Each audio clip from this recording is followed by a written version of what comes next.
好，今天我要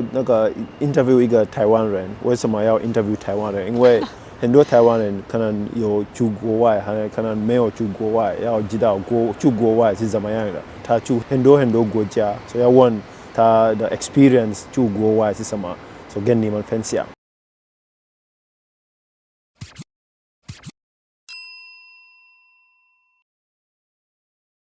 First, can we talk about the countries you've been to? 你去了几个国家？20多个，23个。23个，23。So 23 countries. Which country is your favorite? 我觉得最喜欢对我的定义就是我要选一个地方住。如果要选一个地方住的话，我就会选台湾。我去了很多地方，然后我很喜欢，比如说欧洲的建筑很美，或者是有一些地方风景很美。但是如果最喜欢的话，就是你生活这些的都要很方便。台湾就是一个很方便又很安全的地方，然后一切就是又很有，好像有秩序，但秩序之中又有一些你知道夹杂一些人情。我就很喜欢这样的环境。What is one or two main difference between Taiwan and America? 台湾比美国有什么不一样？因为我觉得美国就是旅行来讲非常大，然后交通非常不方便。但是因为他们很多地方都没有开发，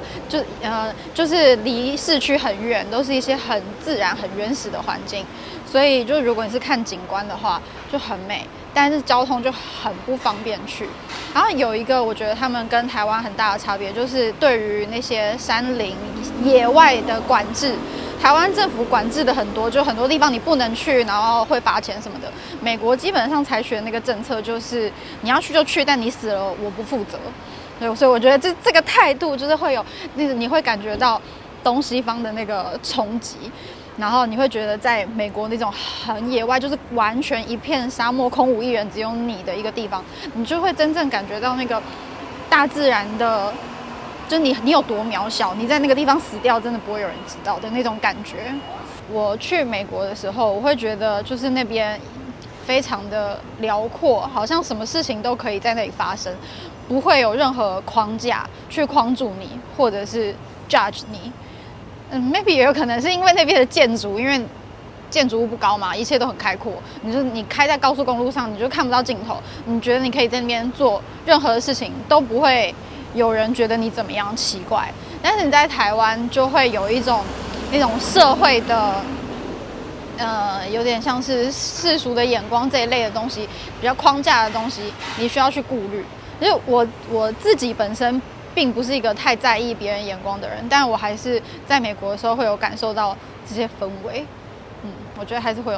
有一点差别。南美洲，因为我只去过秘鲁跟玻利维亚，然后这两个国家是比较属于我在当地的感觉，就是很朴实的那种。虽然他们不是那种很富有的国家，但是也不会在当地就觉得去哪里都不安全。就你可能需要避开一些比较危险的区域，但是一般来说，我觉得旅游都是很好的。然后你会有一种我自己会觉得有一种是在没有那么都市的地方，然后比如说像是你去宜兰这种，就有一点风景，然后你依然还是在城市里，然后人文也有，但是人们的态度都很温和。然后你可能坐一点车，你就可以去到比较郊外的地方。因为我去玻利维亚是看天空之镜，其实那边就几乎算是充满旅客了，所以对于那些地方，我都觉得跟台湾的那个待的感觉有一点像，只是那个街景不一样，但是人们给我的感觉都是蛮像的，就是朴实类的。How about Taiwan and Europe? 我觉得台湾跟欧洲有一些比较像的地方，就是那个城市的整个结构，就是你要去哪里搭地铁很方便，然后有很多美食啊景点这些的。但是欧洲就是建筑都非常的美，不管你走到哪里都就是很像一幅画，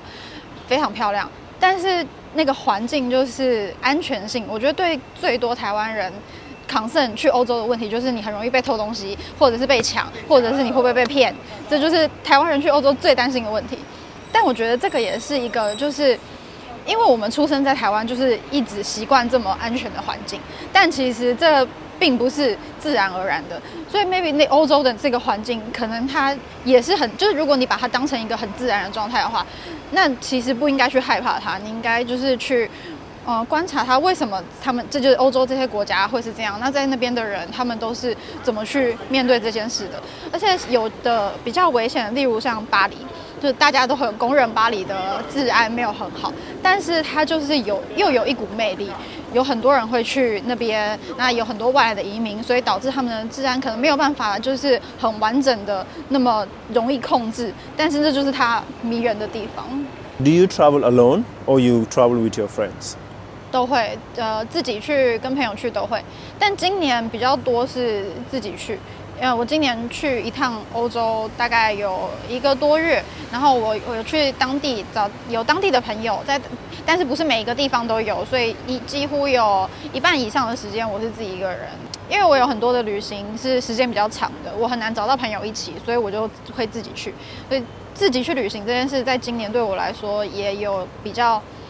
不一样的感觉，所以在生活上我就会觉得，就比如回来台湾生活上，我就会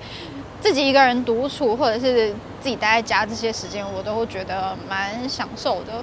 大家应该都比较常跟朋友去，所以我讲一些自己去的好处好了，就是你就可以随便在哪一条巷子想转弯，在哪一个小店想要待久一点，在哪个地方想要跟别人讲话或不想跟别人讲话都可以，然后你会觉得你可以完全的掌控你的行程，然后你可以出发前查好所有东西，你也可以完全不查任何东西，明天的饭店今天订，就是你想要怎么样都不会有任何的压力，你可以有完全100%的自主性。然后今年我刚好就是有一个朋友跟我说，他听我这样讲完之后，他自己去了一次自己的旅行。他觉得就是他多了很多一个人的时间，然后他可以自己想很多他的事情，或者是做很多他想要创作的东西。他觉得这个体验他之前从来没有想过他会这么做，但他做了之后，觉得其实是一个蛮好的一个习惯，就是你可以跟朋友去很多次，但是你也可以1年有1、2次自己的时间。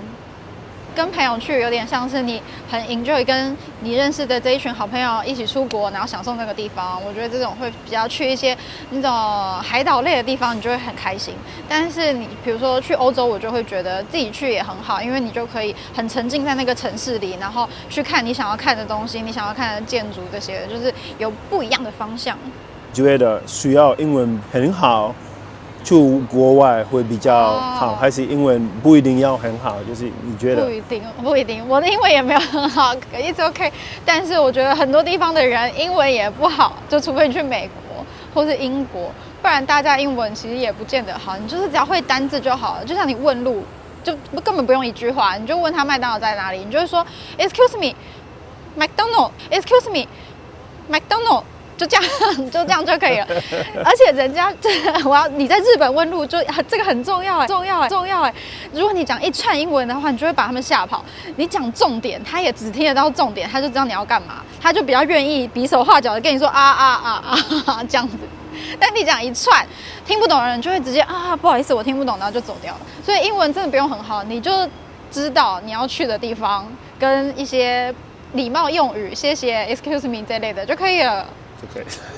一切有翻译软体，你看菜单就是用 Google 就直接翻成中文就好了。Okay, interesting. So, what advice would you give to Taiwanese who want to go to外国？我觉得如果你想要一个那种比较长期，然后比较深度的旅游的话，你就要先接受这个城市的设定，比如说你就要接受欧洲就是一个比较危险的地方，但你不要因此而产生一些比较抵抗或者是害怕的心，觉得什么事情都要规划好。我觉得旅行就是会有很多意想不到的事情发生，所以没有 on schedule， 或者是你没有先查好地方，你没有先查好你的行程，这些都没有关系。就是你在当地去玩，然后去感受，这些才是最重要的。就是你。尤其是不要在那边吵架。我去欧洲的时候，常会看到路边会有一些那种臭脸的情侣，然后或者是就是脸看起来很臭的，通常都是亚洲人跟夫妻。我不知道为什么，就可能大家久久去一次，然后就会想要那个行程都一切很 perfect 这样子。但是其实没有也没有关系，旅行就是这样子。还有一些就是你出国的路上会有很多人跟你讲个话、搭讪什么的。在台湾通常你会，我觉得大家的习惯就会比较保持一定的距离，但是我出国的时候，我觉得就大家都是很友善的，就是跟你讲话，只要他不是有什么奇怪的意图的话，我其实都会聊天，或者是有可能在一个餐厅排队，然后就旁边的人跟你讲话，那等一下你们进去餐厅，你们就坐同桌一起吃饭聊个天，但未必会留什么联络方式，就吃完这餐饭就走了，就你们就是在一个 moment， 在一个瞬间有相会，然后有聊天，聊得来，你也可以加联络方式，要不要都可以，但是这个 open mind 的心情，我觉得也是一个对旅行蛮加分的一个点。All right, thank you very much. OK